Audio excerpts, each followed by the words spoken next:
তপ্তধরণী যখন চাতকের মতো তৃষ্ণার্ত নয়নে চেয়ে থাকে আকাশের পানে, ঠিক তখনই মেঘের নুপুর বাজিয়ে মর্তে আগমন ঘটে ঋতুরাজ আষাঢ়ে। কবিগুরু রবীন্দ্রনাথ ঠাকুরের হৃদয়ে বর্ষা এনেছিল এক অনন্য প্রেম ও আকুলতা। প্রকৃতির এই সজল স্নিগ্ধ এবং শ্যামল রূপকে আহ্বান জানিয়ে কবি গেয়ে উঠেছেন এক চিরন্তন বন্দনা গান। আসুন বর্ষার সেই শীতল পরশ আর প্রকৃতির সবুজ রূপকে স্বাগত জানিয়ে আমরাও সমস্বরে ডেকে উঠি সেই পরম সুন্দরকে। আমাদের পরবর্তী নিবেদন কবিগুরুর বিখ্যাত সেই বর্ষার গান, এসো শ্যামল সুন্দর।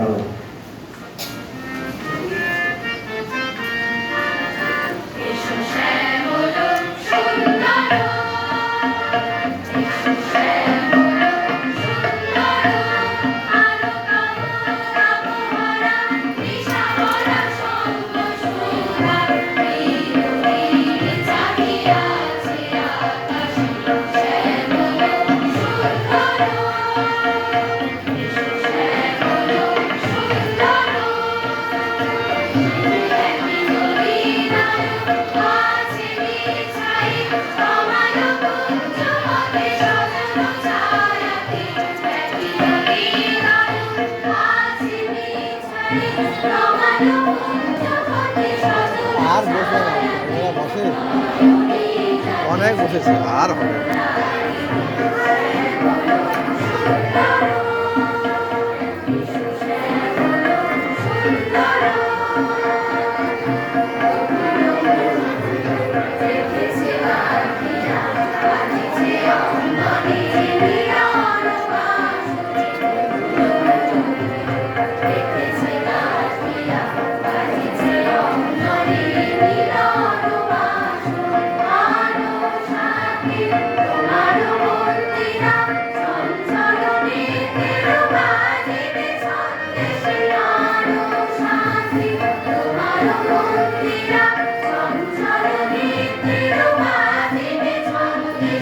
Thank you.